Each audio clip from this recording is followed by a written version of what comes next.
Bharatiya Janata party के प्रदेश मुख्यालय पर भाजपा प्रदेश अध्यक्ष भूपेंद्र चौधरी ने प्रेस कॉन्फ्रेंस कर राहुल गांधी के बयान पर पलटवार किया। उन्होंने कहा कि बार बार लॉन्च करने के बाद भी राहुल गांधी अपनी जगह नहीं बना पा रहे। उन्होंने कहा कि सदन में राहुल गांधी ने झूठ बोला है। इस दौरान राहुल गांधी ने अपने भाषण में हिंदुओं का अपमान किया है। राहुल गांधी को हिंदुओं पर बयानबाजी करने के लिए देश से माफी मांगनी चाहिए। उन्होंने कहा कि राहुल ने अग्निवीर और किसानों पर भी गलत बयानबाजी की है। 1984 में कांग्रेस की सरकार ने सिखों का नरसंहार किया था। पश्चिम बंगाल की घटना पर राहुल कुछ नहीं बोलते। पूर्व में इनकी सरकार के मंत्रियों ने हिंदुओं को आतंकवादी कहा था। राहुल ने नेता प्रतिपक्ष के पद का अपमान किया है। आपको बता दें, भारतीय जनता पार्टी का आरोप है कि लोकसभा में नेता प्रतिपक्ष राहुल गांधी ने सदन में अपने भाषण के दौरान हिंदुओं का अपमान किया। लोकसभा में विपक्ष के नेता के रूप में अपने पहले भाषण में राहुल गांधी ने सोमवार को सत्तारूढ़ी भाजपा पर निशाना साधते हुए कहा कि खुद को हिंदू कहने वाले हर समय हिंसा और नफरत फैलाने में लगे हैं। वहीं भूपेंद्र चौधरी ने कहा कि राहुल गांधी का नेता प्रतिपक्ष के रूप में पहला भाषण ही झूठा, निराशा और तथ्यहीन बातों को लेकर था।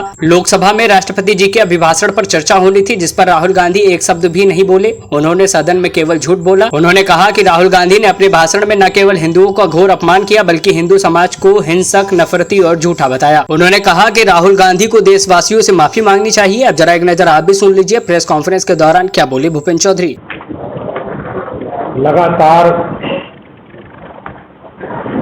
असफलता के बाद, बार बार लॉन्च होने के बावजूद, फेल होने के बाद राहुल गांधी का प्रतिपक्ष के नेता के रूप में तो कल संसद में उन्होंने पहला उद्बोधन दिया है। उसमें झूठ, निराशा और तथ्यहीन बातों से भरा हुआ उनका उद्बोधन था। इतना ही नहीं, उनका अपने भाषण के दौरान आचरण भी संसदीय गरिमा के अनुरूप बिल्कुल नहीं था। लोकसभा महामहिम राष्ट्रपति के अभिभाषण पर राहुल गांधी ने उस बाबत औपचारिकता बस एक भी शब्द नहीं बोला। सदन में राहुल गांधी ने न केवल झूठ बोला, बल्कि कांग्रेस के वरिष्ठ नेताओं को राहुल का ज्ञानवर्धन करना चाहिए और समझाना चाहिए कि भारत की संसदीय गरिमा को कम ना करें। श्री राहुल गांधी ने अपने भाषण में न केवल हिंदुओं का घोर अपमान किया, न केवल हिंदुओं को हिंसक, नफरती और झूठा बताया, बल्कि अग्निवीर, किसान, अयोध्या, माइक सब पर लगातार झूठ बोलते रहे।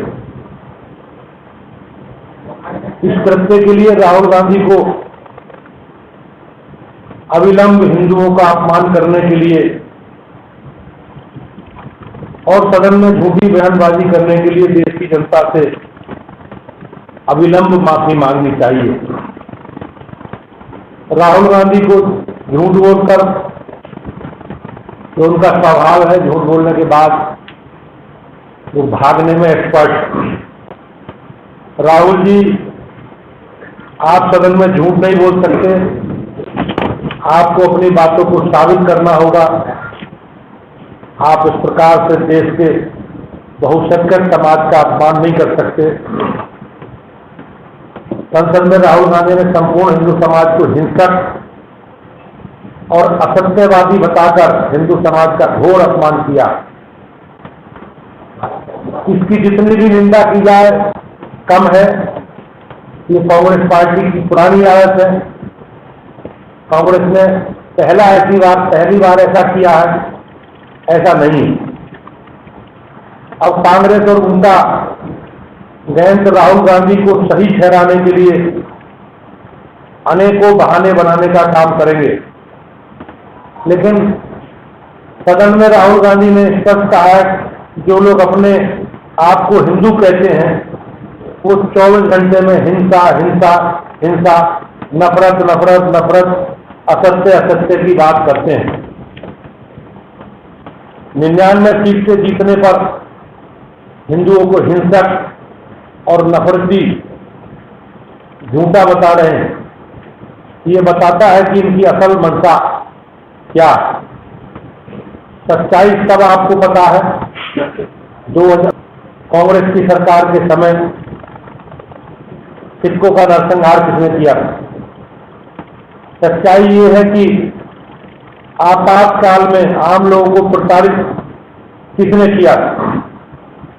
सच्चाई ये है कि संतों पर गोली चलवाने का काम किसने किया? पहले सत्र में वरिष्ठ सांसदों से सीखते हैं, लेकिन 282 नए सांसदों को अपने पहले सत्र में उचित माहौल देखने को नहीं मिला। राहुल गांधी ने संसदीय लोकतंत्र के स्तर को पूरी तरह से गिराने का काम किया है। संसद किसी नेता या किसी परिवार से नहीं, अपितु व्यवहार और नियम से चलती है। इस प्रकार का व्यवहार, इस प्रकार का राहुल गांधी का बयानबाजी का निश्चित रूप से हमारे लिए, हमारी परंपराओं के लिए, संसद के लिए और उनकी जो गरिमा है, उन गरिमा को नुकसान पहुंचाने वाला है। धन्यवाद। संसद में माननीय रक्षा मंत्री राजनाथ सिंह जी ने तुरंत राहुल के झूठ को एक्सपोज करते हुए कहा कि अग्निवीर योजना में शहीदों को 1 करोड़ की धनराशि सहायता के रूप में प्रदान की जाती। राहुल जी को केस स्टडी कर अपने तथ्यों को दोबारा देखना चाहिए। ऐसा पहली बार नहीं है जब कांग्रेस ने सेना पर सवाल खड़े किए हैं। कांग्रेस पार्टी ने पहले भी हमारी सेना को कटघरे में खड़े करने का काम किया और देश को भ्रमित करने का प्रयास किया। बाद में उन्हें इसके लिए माफी मांगनी पड़ी। राहुल गांधी बार बार संसद में माइक बंद होने की बात करते हैं। राहुल गांधी ने स्पीकर महोदय को माइक बंद करने की और सांसदों को बर्खास्त करने की बात करते हैं, जबकि जिस आसन से बोलने के लिए कहा जाता है उसका माइक कभी बंद नहीं होता। आसन पर सभी दलों के सांसद समानुसार बैठते हैं। कभी भी इस तरह से नहीं किया गया कि माइक बंद किया जाता हो। वैसे भी आसन के पास माइक को बंद करने या ऊपर करने का कोई स्विच नहीं है। राहुल गांधी ने अयोध्या में मुआवजे पर भ्रामक बातें कही। राहुल गांधी ने कहा कि अयोध्या में लोगों की जमीन ले ली गई है लेकिन मुआवजा नहीं दिया गया, जबकि सच्चाई कुछ और है। उत्तर प्रदेश सरकार द्वारा और प्रशासन ने अयोध्या में लोगों को दिए गए मुआवजे के आंकड़े विधिवत रूप से जारी किए हैं। राहुल गांधी ने कहा कि सरकार ने किसानों को आतंकवादी बताया। राहुल गांधी के झूठ का भी तुरंत खुलासा होगा, इसका प्रूफ देने की मांग की गई। आप सदन के पटल पर झूठी बातें नहीं कह सकते। राहुल गांधी ने कहा कि सरकार किसानों को एमएसपी नहीं देती। राहुल गांधी के झूठ की पोल खुली है। स्वयं कृषि मंत्री श्री शिवराज सिंह चौहान ने कहा कि राहुल गांधी सदन में गलत बयानबाजी कर रहे हैं। एमएसपी पर खरीद जारी है। उनकी सरकार थी तब बताएं कि एमएसपी पर कितनी खरीद होती थी और ये सत्यापित करें कि एमएसपी पर खरीद नहीं हो रही। इस पर राहुल गांधी ने बात पलट दी। राहुल गांधी ने संवैधानिक पद लोकसभा अध्यक्ष पर भी गैर जिम्मेदाराना टिप्पणी की है, जो बहुत ही दुखद। हम अपनी पार्टी के गठबंधन की सरकार के पारित ऑर्डिनेंस की प्रति को फाड़ दिया था। यूपी सरकार के समय संवैधानिक व्यवस्था को कांग्रेस की गैर संवैधानिक व्यवस्था नेशनल एडवाइजरी कमेटी के अध्यक्ष के रूप में श्रीमती सोनिया गांधी चलाती। कांग्रेस का चरित्र संवैधानिक व्यवस्थाओं को कमजोर करना। श्रीमती इंदिरा गांधी ने भी न्याय, संसद, न्याय प्रणाली और नौकरशाही जैसी संवैधानिक व्यवस्थाओं को कमजोर करने का काम किया। राहुल गांधी भारतीय संस्कृति के अनुरूप किए गए व्यवहार को नहीं समझ पाते, क्योंकि उन्हें कोई हमारी संस्कृति के बारे में जानकारी नहीं। 2004 में जब राहुल गांधी किसी दायित्व पद पर नहीं थे तो उनके व्यवहार में नाटकीय और मजाक झलकता था, लेकिन आज राहुल गांधी लोकसभा में प्रतिपक्ष के नेता हैं। सबसे बड़ी पार्टी के, सत्ता पक्ष के बाद सबसे बड़ी पार्टी के नेता हैं और एक संवैधानिक पद पर। तो हम लोग उनसे उम्मीद कर रहे हैं कि वो परिपक्वता के साथ अपने व्यवहार और आचरण में सकारात्मक बदलाव लाएंगे। राहुल गांधी के भाषण के दौरान जो हमने देखा, बार बार पीठासीन अधिकारी की कुर्सी से उन्हें बोला गया कि आप अपने बात करते समय तर्क और पीठ स्पीकर की तरफ न करें, क्योंकि नियमानुसार कोई सांसद सदन में बोलता है तो उसकी पीठासीन अधिकारी की तरफ नहीं होनी चाहिए। बहस का लेवल इस तरह गिर गया है कि आज से पहले किसी ने इसके बारे में नहीं सोचा होगा। श्री अटल बिहारी वाजपेयी, श्री लालकृष्ण आडवाणी जी, श्री जॉर्ज फर्नांडिस, श्री प्रणब मुखर्जी से नए सांसद बहुत कुछ सीखते हैं, लेकिन राहुल गांधी के नेता प्रतिपक्ष होते हुए सांसदों के पास सीखने के लिए कुछ बचा नहीं। राहुल गांधी पंजाब, पश्चिम बंगाल तो हुई घटना पर कुछ नहीं बोलते।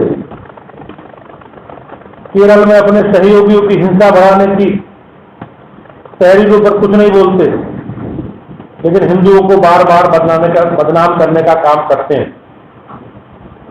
इन्हीं की सरकार के समय 2010 में तत्कालीन गृह मंत्री पी चिदम्बरम ने हिंदुओं को आतंकवादी कहा था। 2013 में पूर्व गृह मंत्री सुशील कुमार शिंदे ने भी हिंदुओं को आतंकवादी बताया। 2021 में राहुल गांधी ने कहा था कि हिंदुत्ववादियों को देश से बाहर निकालने को कहा, और आज संपूर्ण हिंदुओं को असत्य और हिंसक कह रहे हैं। राहुल गांधी ने पहले भी कहा था कि मंदिर जाने वाले किस प्रकार का व्यवहार करते हैं। राहुल गांधी ने नेता प्रतिपक्ष की गरिमा को नीचा और कमजोर करने का काम किया। समूचा देश राहुल गांधी के इस प्रकार की बयानबाजी से दुखी है, और इस बयान की जितनी निंदा की जाए उतनी कम है। हिंदुओं को हिंसक और असत्यवादी बताना, संसद की बहस के दौरान और ईश्वर के चित्रों को सामने रखना और राजनीति को इससे जोड़ना एक नेता प्रतिपक्ष को शोभा नहीं देता। 20 जनवरी 2013 को यूपीए सरकार में तत्कालीन गृह मंत्री सुशील कुमार शिंदे ने जयपुर में यह कहा था कि भाजपा और आरएसएस की तरफ से हिंसक गतिविधि और ट्रेनिंग कैंप चलाए जा रहे हैं।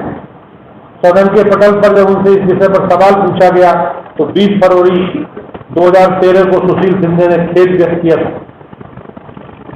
राहुल गांधी को सुशील कुमार शिंदे से सबक लेते हुए खेद व्यक्त करना चाहिए। जब आप सत्ता में थे तो आपके पास सब चीजें थी, तब भी आपने झूठ बोला और सदन के पटल पर अपनी गलती मानी। आज भी आप झूठ बोल रहे हैं। कर्नाटक कांग्रेस के कार्यकारी अध्यक्ष जो उस समय पीडब्ल्यूडी मंत्री हैं, सतीश जारकिहोली भी हिंदू शब्द का गलत शब्द बोल चुके हैं।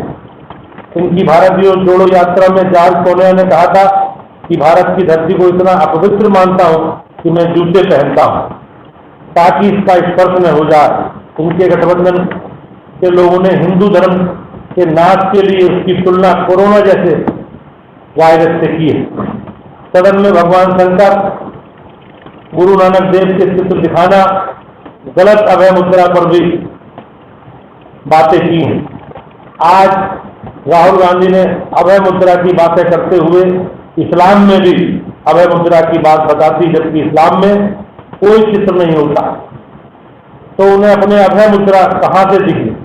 राहुल को इसकी कोई इल्म नहीं है, या ऊपर से कोई खजल हुआ है जो उन्हें अभय मुद्रा दिखाई दी है। संसद में जिस तरह भगवान श्री शंकर के चित्र को दिखाया गया था वह बेहद आपत्तिजनक है। इस पर लोकसभा अध्यक्ष ने कहा था कि कुछ नहीं कर सकते। राहुल गांधी भगवान शिव जी की तस्वीर दिखा रहे थे और कहते हैं कि हम हिंदू धर्म की शक्ति से लड़ेंगे, जबकि शिव और शक्ति एक ही है। राहुल गांधी ने बहुत सारे ईश्वर का नाम लिए, लेकिन राहुल गांधी ने लोकसभा में ईश्वर के नाम की शपथ क्यों नहीं ली? जब राहुल गांधी ईश्वर के नाम की शपथ नहीं ले रहे तो ईश्वर की निष्ठा रख रहे हैं, तो फिर इस प्रकार के चित्र क्यों दिखा रहे हैं? 2014 में राहुल गांधी ने शपथ ईश्वर के नाम की ली थी, फिर 2014 और 2024 में ऐसा क्या बदल गया कि ईश्वर के नाम से शपथ से सत्यनिष्ठा पर आ गए और फिर सदन के पटल पर ईश्वर के चित्र दिखाने लगे? इसलिए राहुल गांधी को गंभीरता और परिपक्वता के साथ अपनी जिम्मेदारियों का निर्वहन करें और आचरण करें। इसके अलावा राहुल गांधी ने संसद में अनेकों झूठ का सहारा लिया। कहा कि अग्निवीर योजना में शहीदों का कोई मुआवजा नहीं दिया था।